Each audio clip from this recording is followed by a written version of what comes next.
Jeremiah 3, remember that they're changing my voice. If a man divorces his wife and she leaves him and marries another man, should he return to her again? Would not the land be completely defiled? But you have lived as a prostitute with many loves. Would you now return to me? So they put it in a way it's a bit confusing, right? It says, what does a wife who leaves her husband and marries another man have to do with the land being defiled? Okay, so the wife is being referred to as the land, and the spirit, right, the king is being referred to as a man. Okay, so they've married another king. And Jeremiah goes on and on about people prostituting themselves to other deities. Now, I don't believe that the Bible or the Talmud or the Torah or whatever is God's word. However, I do believe that when you look at this thing, at the lessons to be learned here, that you know that people are supposed to obey God through me. That's why I point to it. That's why I explain the Bible. And a lot of people are Bible fanatics, so, it makes sense to explain it that way. So these people, whoever takes over them, just like in Egypt, Assyria, Persia, they're quick to kind of team up with them and take on their ways, and that's despicable. You see me standing firm. You see other people, every race, African Americans in every race, they're following the colonial path and the colonial rules. Well, I'm staying true to God, which goes back to ancient times, which is why God is also called the Ancient of Days, and the generational Alpha King spirit is also part of the Ancient of Days. Okay, the generational King anointment, which won't exist on this planet anymore after my flesh dies. Okay. Therefore, the showers have been withheld. We know the spring of living water, the water from God, and no spring rains have fallen. Yet you have the brazen look of a prostitute. You refuse to blush with shame. It's just like these females you see on TikTok, right? They're doing their little dance. They're pretending to be Christians at times, what have you. They have a brazen look of a prostitute while they pretend to be right with God. It's their gene expression, not racism, but their gene expression, their particular expressions. It's their makeup. It's their way about them, right? Their look, right? They have the brazen look of a prostitute, a blatant look, an obvious look, a shameless and direct look. Have you not just called to me, my father, my friend from my youth? Will you always be angry? Will your wrath continue forever? This is how you talk, but you do all the evil you can. Unfaithful Israel, during the reign of King Josiah, the Lord said to me, have you seen what faithless Israel has done? She has gone up on every high hill and under every spreading tree. She has committed adultery there. So she's gone to all these priests of other religions, all these soldiers and officials, and they just prostitute themselves for a loaf of bread to fit in, you name it. I thought that after she has done all this, she would return to me, but she did not. And her unfaithful sister Judah saw it. I gave faithless Israel her certificate of divorce and sent her away because of all her adulteries. Yet I saw that her unfaithful sister Judah had no fear. She also went out and committed adultery. Because Israel's immorality mattered so little to her, she defiled the land and committed adultery with stone and wood. Okay, as opposed to the heavens declare the glory of God. It's just like, people in America where they follow their idols, mere idols from the TV screen. These people do not have this natural and cosmic and kind of heavenly way about them.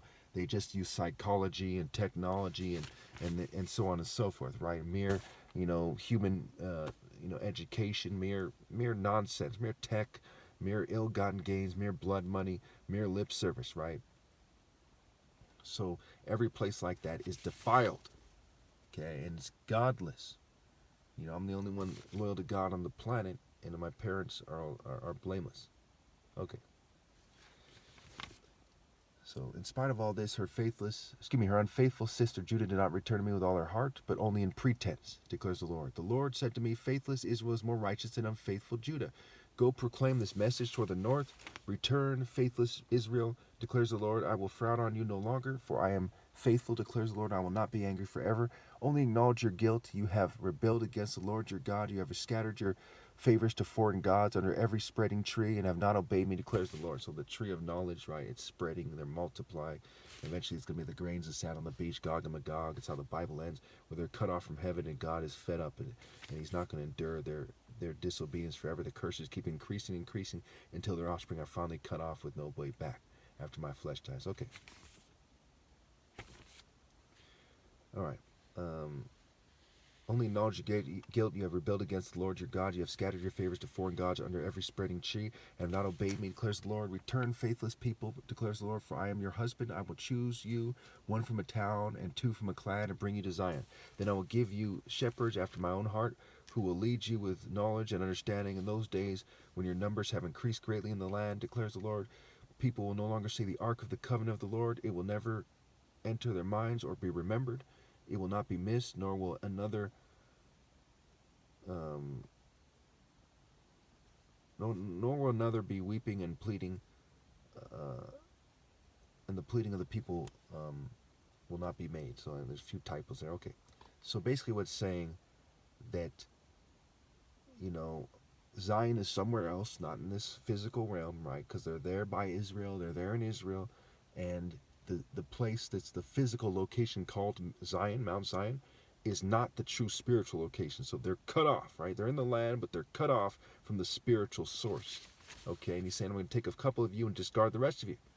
Okay, and to some degree I am mixed with white, and to some small degree Jewish or something, and that's part of what's it's referring to. The masses of them are gone, where the genome overlaps in the human genome. Okay, is through me, you know, and it's not referring to keeping any people here right with God, right? They're not going to be right with God. Okay. At that time they will call Jerusalem the throne of the Lord, and all the nations will gather in Jerusalem to honor the name of the Lord. No longer will they follow the stubbornness of their evil hearts. Again, it's talking about Jerusalem in the spiritual realm, not on earth. You see it in Galatians 4. In those days the people of Judah will join the people of Israel, and together they will come from a northern land to the land I give your ancestors as inheritance. I myself said, how gladly will I treat you like my children, give you a pleasant land, the most beautiful inheritance of any nation. I thought you would call me Father and not turn away from following me. But they turned away from following him. Okay. But like a woman unfaithful to her husband, so you, Israel, have been unfaithful to me, declares the Lord. In fact, they're feeling me pretty bad. And we're talking about immature people, whites, Jews, LGBT. They're like, no, no. I mean, it's pretty bad. Okay. 21. But like a woman unfaithful to her husband, so you, Israel, have been unfaithful to me. A cry is heard on the barren heights, the weeping and pleading of the people of Israel, because they have perverted their ways and have forgotten the Lord their God. They perverted justice. They corrupted themselves instead of being just. They're perverted instead of having true love, what have you. Return, faithless people, I will cure you of the backsliding.